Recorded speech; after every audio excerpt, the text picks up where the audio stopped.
Vous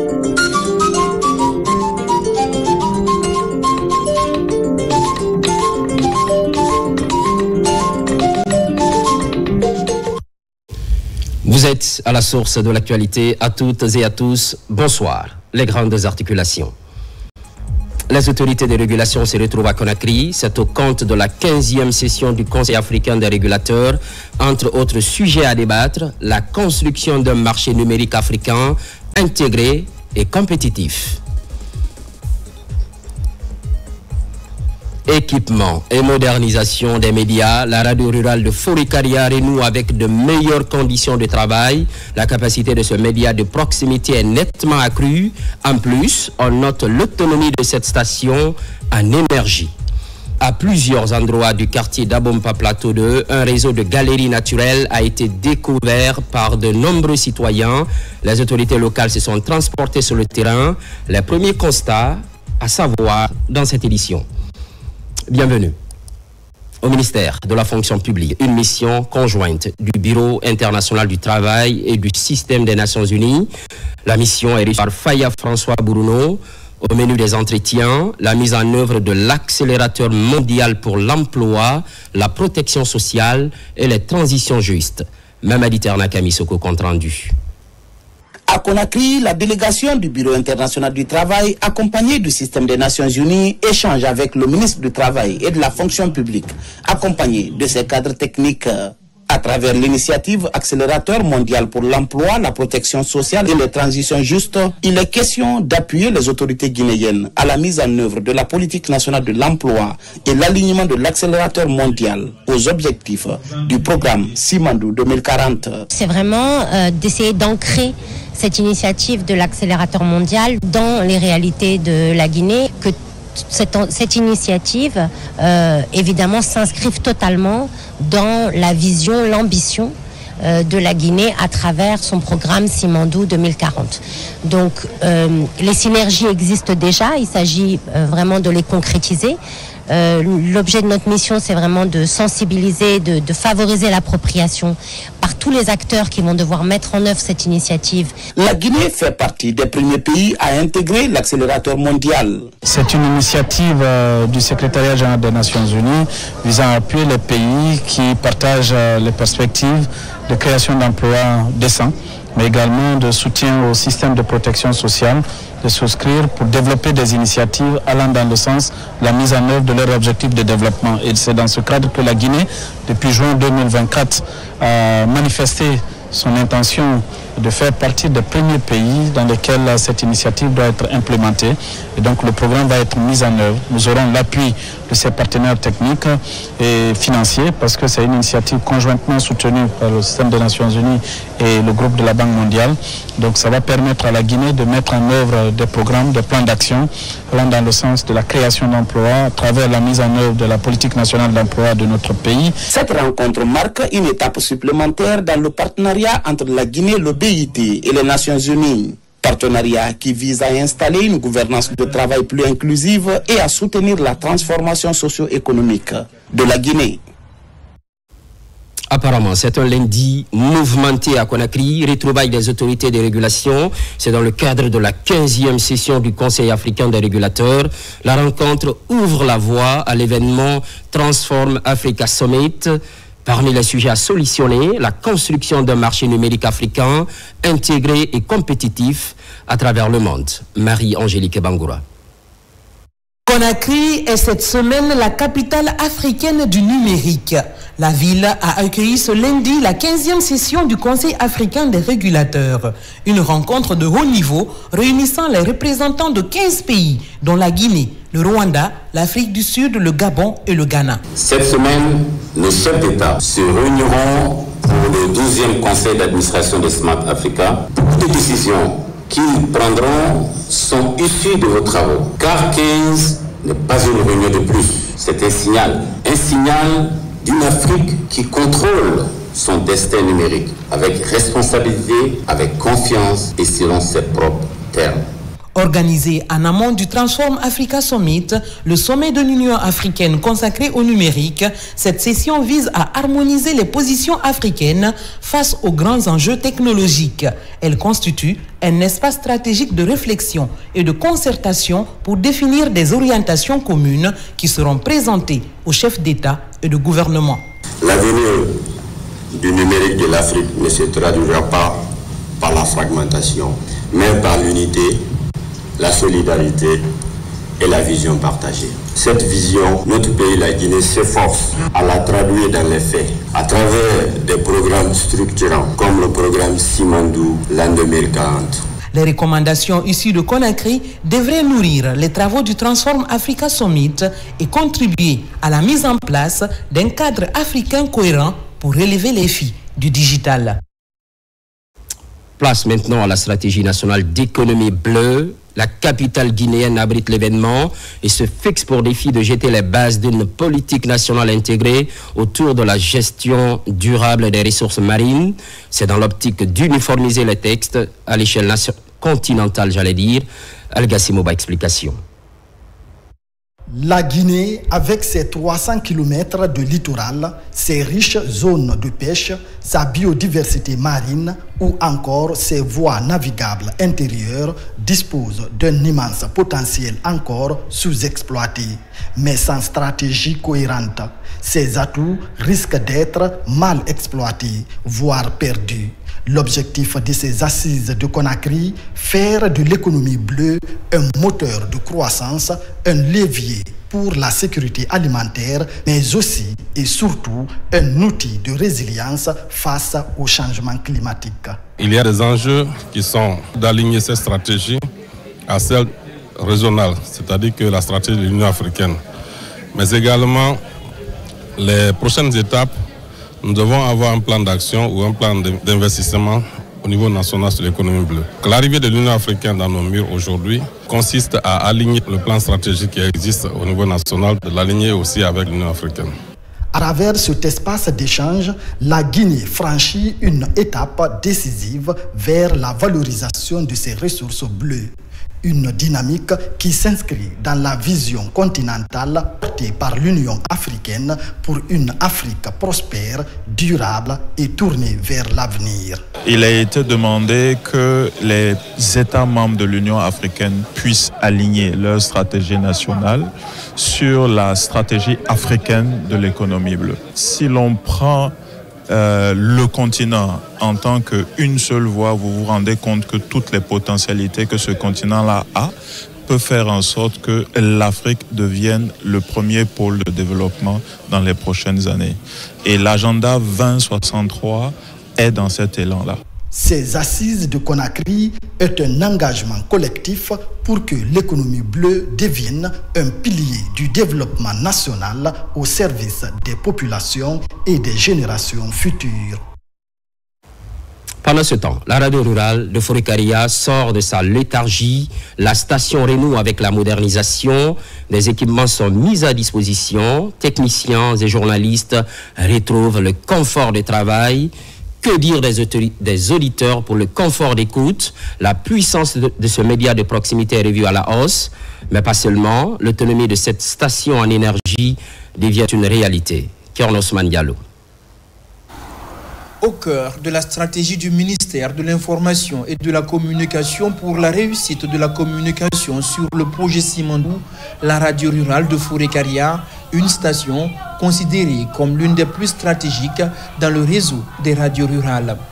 En quelques mois, les conditions de travail ici ont connu une amélioration avec des équipements qui facilitent le quotidien des animateurs et techniciens et satisfaits d'évoluer dans une station qui a désormais fière allure. Nous remercions la grâce de Dieu, nous disons merci à M. le Président et à travers lui à M. le ministre de la Communication qui, depuis sa nomination, est en train d'apporter beaucoup pour la vie et le rayonnement des radios rurales. Aujourd'hui, à Forikaria, par exemple, nous, on a bénéficié d'un émetteur. Également, il nous a apporté vraiment son soutien en nous aidant à avoir une console et des bureaux toujours dans le cadre du travail afin de satisfaire la population. Comme nous aimons dire, c'est la réalité, le concret.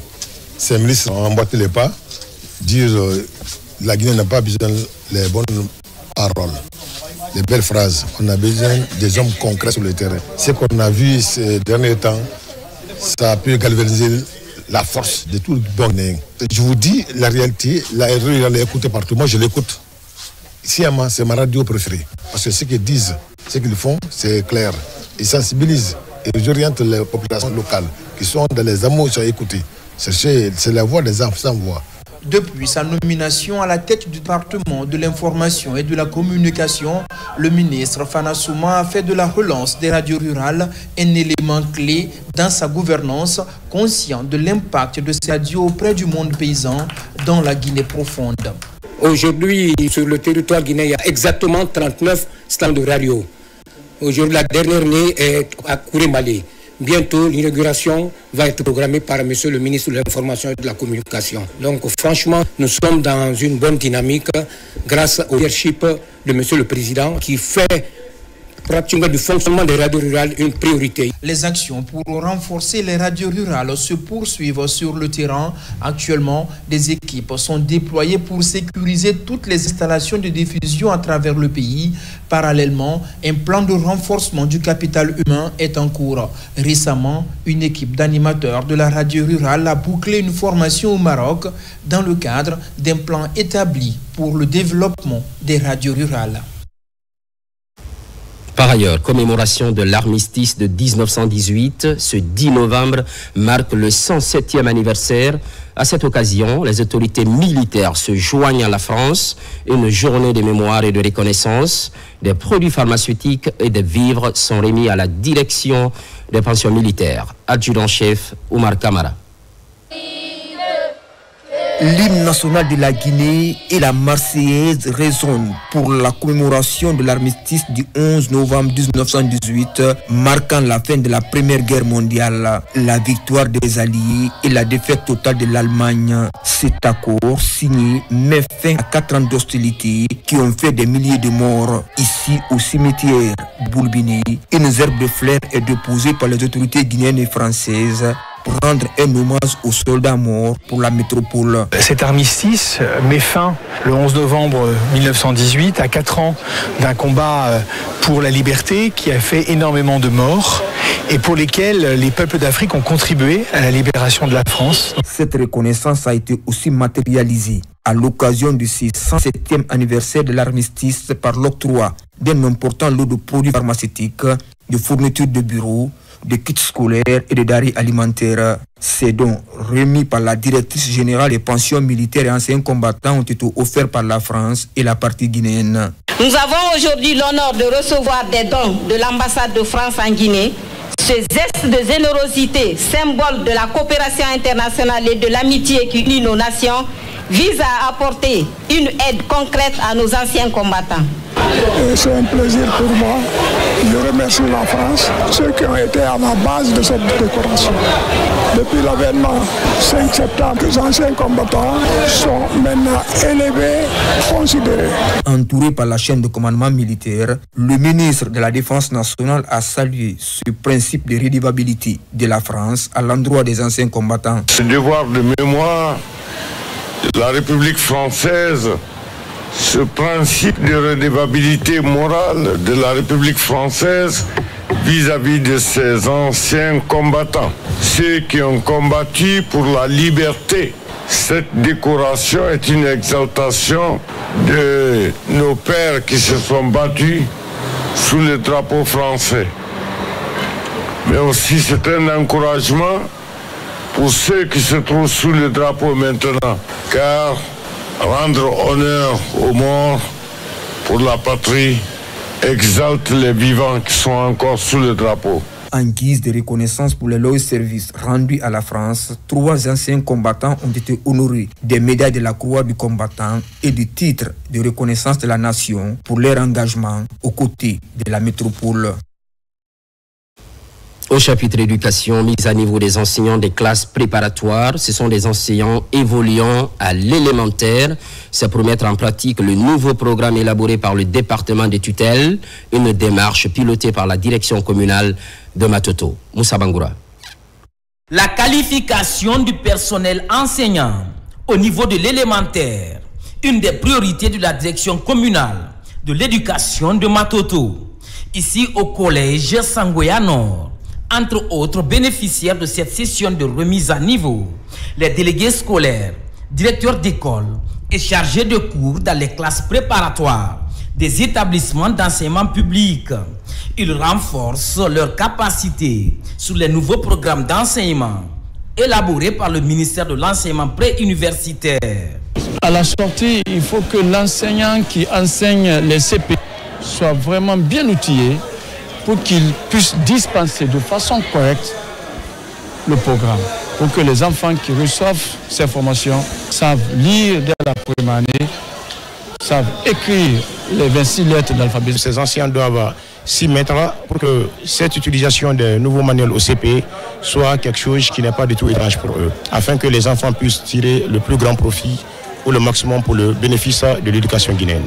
Ce nouveau programme est basé sur le guide pédagogique et l'utilisation de manuels scolaires. La formation, ce n'est pas pour nous seulement, c'est pour tous les élèves. Pour enseigner bien, il faut suivre la formation. La formation, elle est très très importante. La formation là est bienvenue pour nous les directeurs qui sont censés viser les cahiers des enseignants et pour les enseignants qui sont en station de classe, qui doivent vraiment détailler, préparer et enseigner les élèves. Pour un enseignement de qualité au niveau des élèves, ce nouveau programme d'enseignement rentre en vigueur cette semaine. Les chercheurs de l'Institut national de recherche et d'action pédagogique assurent cette série de formations. Au même moment, réconfort pour les élèves des secteurs Soro et Mangué. Nous sommes dans la commune urbaine de Ksa. C'est une nouvelle école pour encourager la scolarisation des enfants, fruit d'une initiative privée. Capacité d'accueil, plus de 3000 élèves. Marwan Kamara. Les élèves des secteurs Soro et Mengué dans la commune de Kassa ne vont plus parcourir des kilomètres pour rejoindre leur établissement scolaire. Sur cette montagne, une nouvelle école de 7 salles de classe ouvre enfin ses portes après plusieurs années de travaux. L'infrastructure attendue depuis longtemps vient offrir aux enfants de Soro et Mengué un environnement d'apprentissage plus proche et mieux adapté à leurs besoins. Depuis 1938, cette localité n'a jamais connu une école. L'association Abou Soro, accompagnée par ses partenaires, ont bien voulu réaliser cette belle œuvre magnifique de la construction d'une école primaire, toute pourvue de tables-bancs, magasins qui donnent désormais un nouveau visage pour former l'élite guinéenne de Kassa. Quand j'ai commencé ma carrière, il y avait 250 millions d'enfants qui étaient privés d'école dans le monde. Aujourd'hui, il y en a 90 millions. C'est encore trop. Et on considère avec mon équipe que tous les enfants du monde doivent aller à l'école. Réalisé et équipé par l'association Abou Soro et la fondation Wozni, ces infrastructures scolaires de proximité s'inscrivent dans le programme de développement de l'éducation dans l'archipel des îles de l'Os. La fondation Wozni et le groupe UMS sont fiers d'avoir contribué à cette réalisation. Elle s'inscrit dans notre engagement constant pour un accès équitable à une éducation de qualité partout en Guinée. Nous saluons l'apport essentiel des ONG, des associations et des partenaires privés qui incarnent l'esprit de soutien et d'accompagnement à la vision de développement tracée par le chef de l'État. L'inauguration de cette école primaire est un pari réussi pour l'association Abou Soro et ses partenaires, guidés par l'engagement de mettre en œuvre la politique de couverture scolaire universelle et l'égalité des chances. C'est un chiffre qui ne passe pas inaperçu. 23 millions d'euros. Le gouvernement et l'AFD ont mis la main à la poche. Une manne financière injectée dans le projet Saritem, appui au système d'activité risicole en territoire de mangrove. Une mission conjointe de supervision regagne les différents sites. C'est un prélude à la deuxième phase du projet Saritem. Fodé Camara, spécialiste maison. Pour aider les producteurs à augmenter les rendements par l'amélioration des pratiques culturelles depuis plus de 30 ans, l'Agence française de développement poursuit son programme de valorisation du riz sur le littoral. Une dynamique d'accompagnement de la terre au marché qui se poursuit à travers le projet Saritem, le projet d'appui au système d'activités écoles en territoire de mangrove. Un projet de promotion rurale qui est dans sa dernière ligne droite.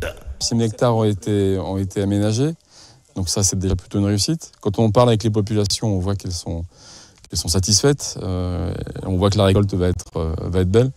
Donc le bilan technique il est très positif. Le bilan de gestion de projet, on est sur la clôture, il faut qu'on finisse tout ça, mais dans l'ensemble, la mission est plutôt satisfaite. Durant près de 7 ans, l'appui de l'Agence française de développement a permis de réaliser des ouvrages de régulation de l'eau de mer et de promouvoir des itinéraires techniques innovants, une approche d'aménagement et de réhabilitation qui a permis d'augmenter les rendements à hauteur de 3 tonnes à l'hectare. En première position, nous remercions le gouvernement et les partenaires de l'AFD. Avant cet aménagement, on travaillait difficilement. On n'enregistrait pas de bonnes récoltes. Cette année, les prémices d'une bonne moisson sont visibles. Même l'engrais, on ne l'utilise pas, car l'eau de mer fertilise le riz. Avant, on souffrait beaucoup. Nos périmètres n'étaient pas aménagés. La pluie causait beaucoup de dégâts. Aujourd'hui, grâce à l'appui du projet Saritem, nous disons Dieu merci et on souhaite que cet appui se poursuive. Dans un passé récent, de nombreux périmètres étaient quasiment abandonnés par les paysans. Aujourd'hui, grâce au d'aménagement du projet Saritem, une petite révolution est palpable dans les casiers, comme ici à l'image, les villages de Bétia, Kilinkine et Katep, de grandes zones de production de la commune rurale de Koba. On a vu dans les villages, les gens sont en train de construire. Avant, les constructions, c'était en banco. Aujourd'hui, nous voyons les murs en dur monter au niveau des périmètres. Nous voyons les toitures changer carrément. Nous voyons qu'ils contribuent même à la construction des édifices publics, je veux dire les mosquées, les centres de santé au niveau de ces villages. Ce pas enregistré grâce aux ouvrages de régulation de l'eau de mer et de gestion judicieuse de l'eau douce. Des innovations qui stabilisent et pérennisent les aménagements dans cet écosystème très capricieux, situé en front de mer. On s'intéresse à présent au dépôt sauvage d'ordures. Une nouvelle phase est enclenchée contre ces points noirs. Fini la sensibilisation, l'heure est à la répression. Matoto et Lambagny servent de mauvais exemples. 10 individus sont pris en flagrant délit. Ils ont été aussitôt interpellés. Le message des autorités est clair. Jeter les ordures n'importe où ne sera plus toléré. Mariam Kamara, explication. Ils avaient choisi le trottoir comme poubelle. Résultat, 10 personnes ont été arrêtées ce week-end sur le tronçon Koza T7, en pleine action, alors qu'ils jetaient leurs ordures sur la voie publique. Cette opération coup de poing, menée par le ministère de l'Hydraulique et ses partenaires, marque un tout autre tournant dans l'opération de la salubrité publique. Fini la simple sensibilisation, place aux sanctions pour restaurer la propreté dans les quartiers de la capitale. Le ministère de l'Hydraulique et des Hydrocarbures, à travers l'ANASP, a décidé d'aller vers des mesures coercitives pour essayer d'éradiquer la banalisation des déchets dans notre pays aujourd'hui, parce que les déchets sur les artères routières de Conakry constitue aujourd'hui une mise en danger de la vie d'autrui. Cette action qui s'est posée, on espère ou on ose croire que cela va donner une leçon aux autres citoyens de Conakry pour qu'on sache que désormais, Conakry ne va plus accepter qu'il y ait trouble à l'ordre public et que personne ne réagisse. Les auteurs ont reconnu leur tort. De fautifs, ces interpellés s'engagent à devenir des ambassadeurs de la propreté dans leur communauté. On m'a interpellé à cause des ordures. J'étais sur la route. Je rentrais à la maison. Ma mère m'a commissionné de prendre, comme d'habitude, les ordures, de venir jeter au rond-point Tessine. Je n'étais pas au courant que jeter les ordures sur la route, c'était un crime. Bon, je prends l'engagement de ne plus le faire, de sensibiliser tout le monde. Une prise de conscience tardive, mais saluée par les autorités qui espèrent que ces premières arrestations serviront d'exemple. Ces opérations de ratissage en synergie avec les services de sécurité seront sans relâche dans la lutte contre l'incivisme environnemental. L'objectif est de mettre fin à ces comportements qui dégradent notre cadre de vie et menacent la santé de tous.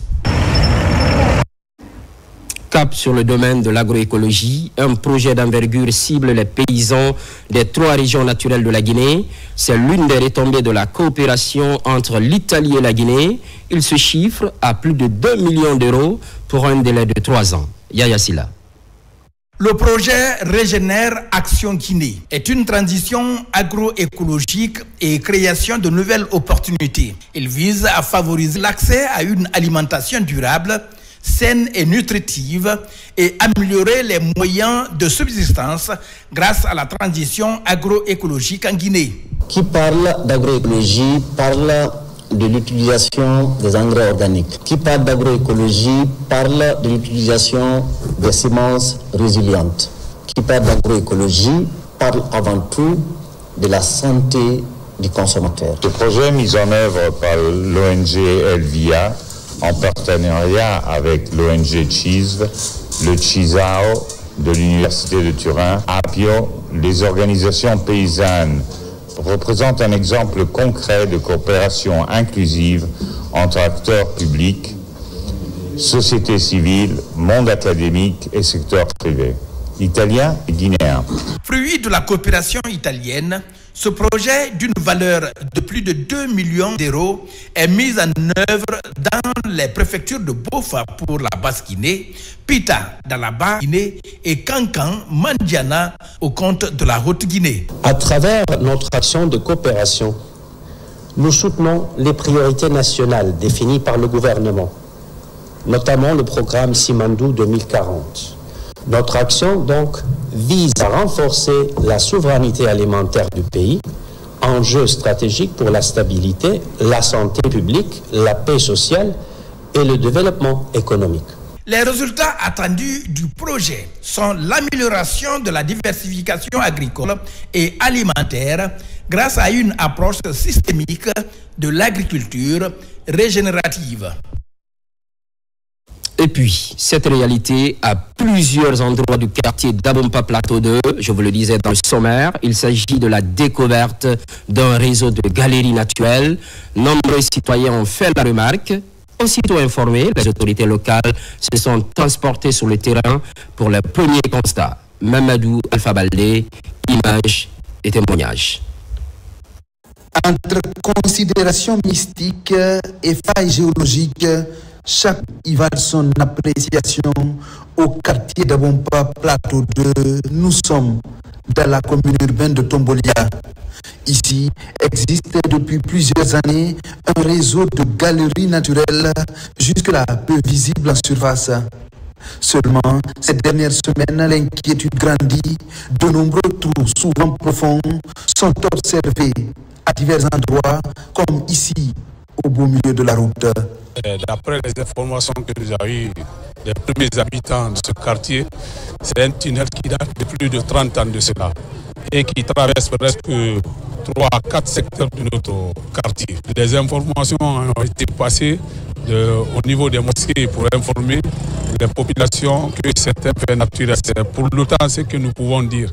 Mais de bouche à oreille, on nous a appris que c'est un phénomène un peu mystique, comme ça se passe dans beaucoup de nos villages, que c'est le passage des diables. Et c'est ce que nous savons, mais ce que nous avons pris comme disposition, c'est de sécuriser le tunnel afin que ça ne cause pas de dégâts. Selon des témoignages obtenus sur place, plusieurs bâtiments seraient construits sur ce réseau de galeries naturelles. Les autorités communales impuissantes constatent les faits et comptent saisir les services compétents. Malheureusement, nous n'avons pas de service de géologie, on n'a pas de géologue qui puisse mieux nous conseiller sur la nature de cette faille intérieure de l'écorce terrestre. Des populations ont construit des maisons dessus. La maison qui est juste à côté, on a toutes les preuves que cette maison est sur ce tunnel. En attendant un examen complet de cette faille géologique et la prise de mesures appropriées, les autorités locales optent pour une large sensibilisation des populations de la localité pour éviter d'éventuelles catastrophes. Un lundi chargé à Conakry, en marge du lancement du méga projet Simandou. Plusieurs chefs d'État et personnalités de renom rallient Conakry, parmi lesquels le président de la République du Gabon, Brice Clotaire Oligui Nguema, est accueilli par le chef de l'État.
C'est ma première visite en Guinée. Et je suis satisfait de ce que j'ai pu voir ici et de nos échanges avec mon homologue ici. Les échanges qui ont porté également sur l'avancée politique au Gabon, notre réussite dans la tradition gabonaise. Et je souhaite ici le même souhait à mon homologue, qui a déjà entamé la marche pour l'organisation du référendum, qui a été une très belle réussite. Et je loue son courage de dire je m'en vais aux élections. Parce que les élections nous amènent la paix, la calmie en Afrique. Et c'est ce que nous avons besoin. Les élections attirent les hommes d'affaires, les investisseurs. Et ça rend le pays vers l'ordre constitutionnel démocratique. Et je pense que c'est ce que l'ONU attend, l'Union africaine attend, et toutes les autres institutions. Il est sur une bonne voie et je le félicite pour ce que je le félicite également pour les infrastructures, notamment le projet que nous sommes venus ici, au Simandou 2040. Nous allons regarder, nous allons restructurer nos mines en fonction du modèle que nous allons voir ici, qui est déjà une réussite. Je fais venir mon ministre des Mines, qui est en relation tout à l'heure avec le ministre des Mines, pour que nous puissions partager cet échange d'expérience. Et je vous remercie. Merci, Monsieur le Président.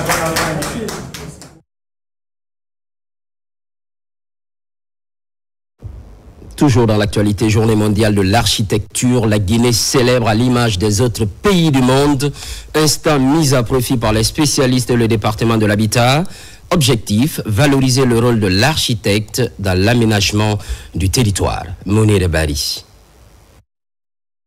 Placée sous le thème « L'architecture au service des communautés », cette troisième édition met en lumière la contribution des architectes dans la conception d'espaces durables et adaptés aux besoins des populations. Panel, concours et exposition des projets marquent la célébration avec la participation d'étudiants et des professionnels du secteur. Les architectes réaffirment leur engagement à accompagner la politique du gouvernement en matière d'aménagement et de construction. Un architecte, c'est lui qui conçoit les bâtiments, c'est lui qui conçoit les espaces, c'est lui qui analyse, retrouve le véritable besoin des clients et qui les met en œuvre pour concevoir le bâtiment. Le rôle de l'architecte est très capital. On ne peut pas s'en passer, c'est de savoir que de l'aménagement des maisons jusqu'à l'aménagement du territoire, que lorsque c'est mal réfléchi, on peut impacter. Le directeur national de l'architecture, de la construction et des logements salue l'initiative et encourage les architectes à poursuivre leurs efforts pour valoriser la profession et renforcer son impact sur le développement national. Le ministère de l'Urbanisme, de l'Habitat et de l'Aménagement du territoire elle-même institue cette journée au niveau de la Guinée et nous accompagnons toutes les parties prenantes de l'architecture. La journée mondiale d'architecture célèbre justement toutes les actions posées par les architectes dans le monde entier avec des thématiques. Et spécialement en Guinée, nous avons choisi une thématique liée au domaine de la santé et dans le monde rural. La cérémonie s'achève par un banquet convivial. L'architecture reste levier essentiel dans la lutte contre le désordre urbain et pour l'immersion du cadre de vie des populations. Politique nationale de la jeunesse. On n'est pas loin de la validation du document. Autorités et partenaires réfléchissent sur cette étape cruciale, une nouvelle politique qui va couvrir les 10 prochaines années. Djare Diallo. Avec plus de 70% de jeunes, la Guinée place la jeunesse au cœur de ses priorités. La rencontre de Kanka marque une étape décisive dans la mise en œuvre de la politique nationale de la jeunesse. Autour du ministère se réunissent les partenaires techniques et financiers, les organisations de jeunes et les responsables institutionnels pour valider ce document stratégique. Le document que nous validons aujourd'hui est le fruit de plusieurs mois de concertation, de débats, de contributions d'experts et surtout d'une participation active des jeunes que nous sommes. Repose sur l'écoute, la co-construction et trace une voie claire vers une jeunesse mieux formée mieux accompagnés et mieux représentés. J'ose croire que les structures du Conseil national des jeunes qui sont représentées jusqu'au dernier kilomètre seront des acteurs clés qui vont s'investir pour la dissémination et le suivi de la prise en compte de ces documents par tout acteur qui voudrait mettre en place quelque chose en Guinée pour le bien de la jeunesse guinéenne. Cette politique servira de cadre de référence pour orienter les actions en faveur de la jeunesse dans tous les domaines: éducation, emploi, citoyenneté, innovation et inclusion sociale. Sur les 10 prochaines années, elle guidera les politiques publiques et renforcera la coordination des initiatives destinées aux jeunes. Je voudrais saluer particulièrement la participation active des jeunes dans tous ces processus. Leur engagement, leurs propositions et leur sens critique ont grandement enrichi le contenu de cette politique. Votre présence ici traduit votre engagement dans la mise en œuvre des politiques publiques au service des jeunes de Guinée. Au terme de nos travaux, la politique nationale de la jeunesse sera validée techniquement. Une feuille de route opérationnelle sera définie. Les acteurs régionaux seront mieux préparés pour la phase d'appropriation et de déploiement. À travers cette initiative, la Guinée pose les bases d'une gouvernance participative qui fait de la jeunesse un acteur central du développement durable du pays. Au terme de la rencontre, les femmes, les anciens gouloirs du Milo et les jeunes de Guinée offrent des cadeaux au ministre de la Jeunesse en signe de reconnaissance et d'encouragement. Parallèlement, la question des familles d'accueil. Au centre d'un conclave à Cancan, les acteurs concernés redéfinissent de nouveaux critères pour le bien-être des enfants démunis et une manière de leur offrir une vie de famille sécurisée. Djamokaba. La ville de Cancan-Nabaya à l'honneur pour défendre un agenda féminin. La méthodologie GVEC se consolide davantage pour le bien-être des femmes. Le rendez-vous intéresse des promoteurs pour l'épanouissement des associations villageoises.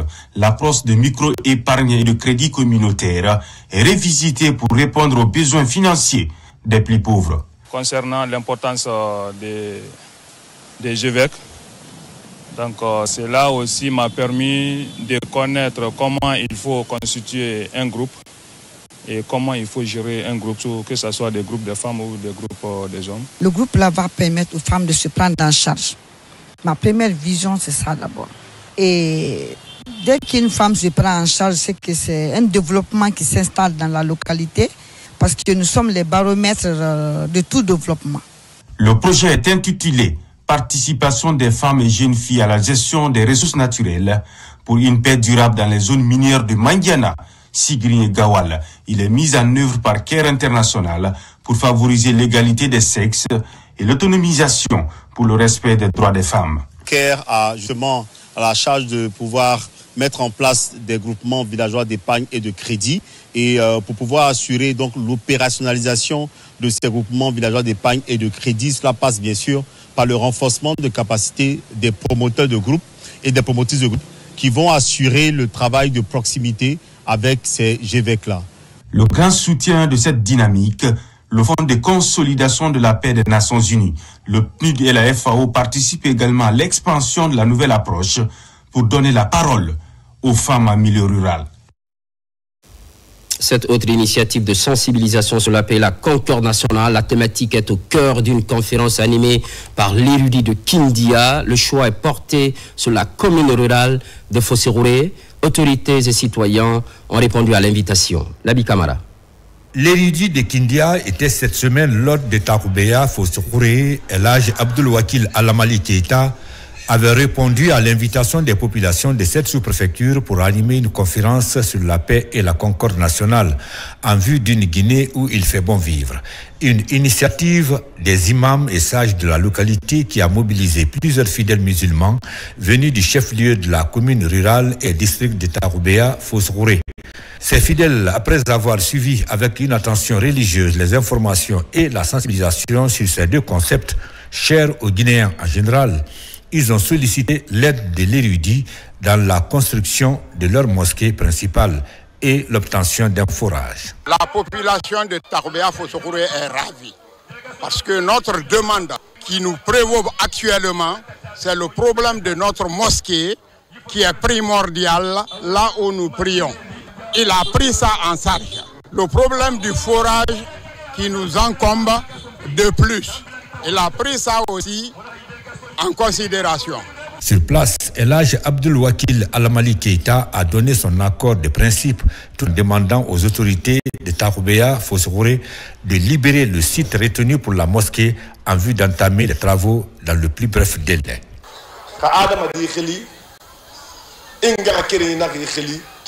Quand ton parent t'invite, il faut répondre. C'est pourquoi nous sommes là. Et j'ai entendu votre cri de cœur. S'il plaît à Dieu, c'est promis. Je construirai votre mosquée. Dès maintenant, il faut libérer le site pour qu'on entame les travaux aussitôt. À Taroubeya Fossokouré, la rencontre de l'érudit Elhadji Abdoul Wakil Alamali Keïta et la population a été présidée par le gouverneur de la région administrative de Kindia.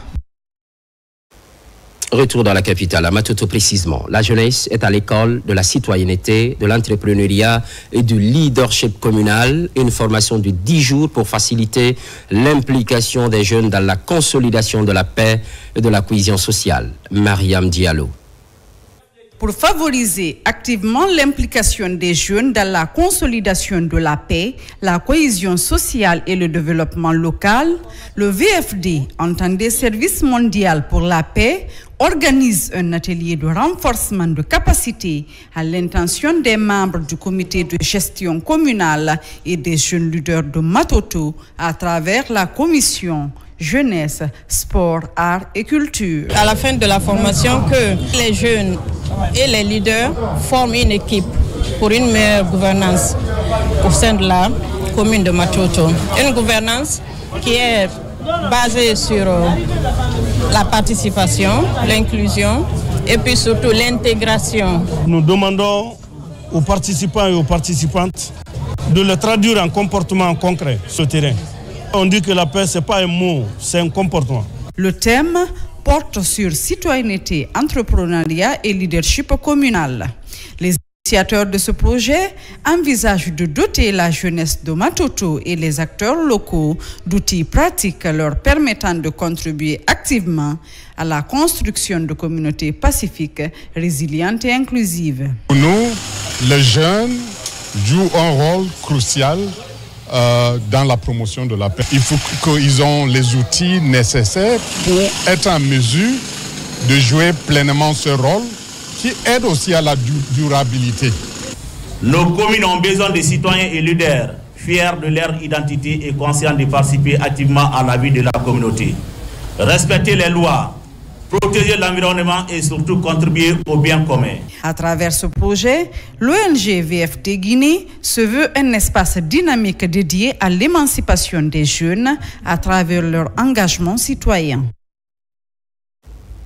Signature d'un communiqué conjoint entre le BGDA et les douanes guinéennes. C'est un accord sur l'exigence d'un visa d'importation délivré par le Bureau guinéen des droits d'auteur. La décision entre en vigueur le 13 novembre prochain. Ousmane Ba, Mamadou Djoumaba, Quintessence. Cette signature vient renforcer davantage le partenariat entre le BGDA et les douanes guinéennes.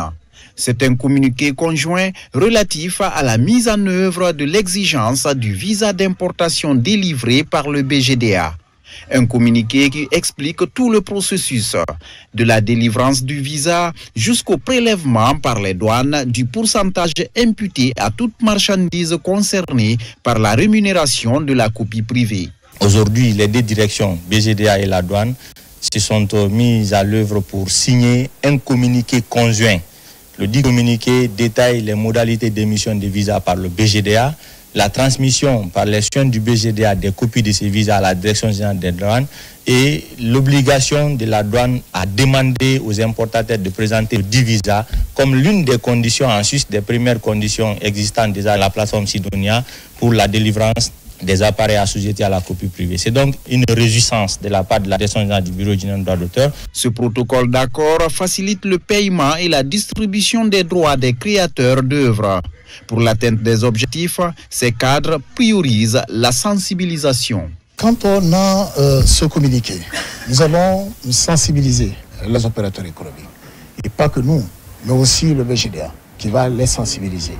Et ça va nous permettre d'avoir dans le circuit de douanement le concret, le document concret pour pouvoir collecter et de façon vraiment idoine à l'effet de reverser n'est-ce pas, cette rémunération pour copie privée au ministère de la Culture, notamment au Bureau guinéen des droits d'auteur. Ce communiqué vient compléter le protocole signé depuis 2022 entre le Bureau guinéen du droit d'auteur et les douanes guinéennes. Il entre en vigueur à partir du 13 novembre 2025. Merci aux équipes techniques et à l'ensemble de la rédaction, à vous également, chers téléspectateurs, pour l'estime sans cesse. Rémo, actualité évolue en Guinée, notre paradis, terre de richesse et d'innovation. Les programmes se poursuivent. À très vite.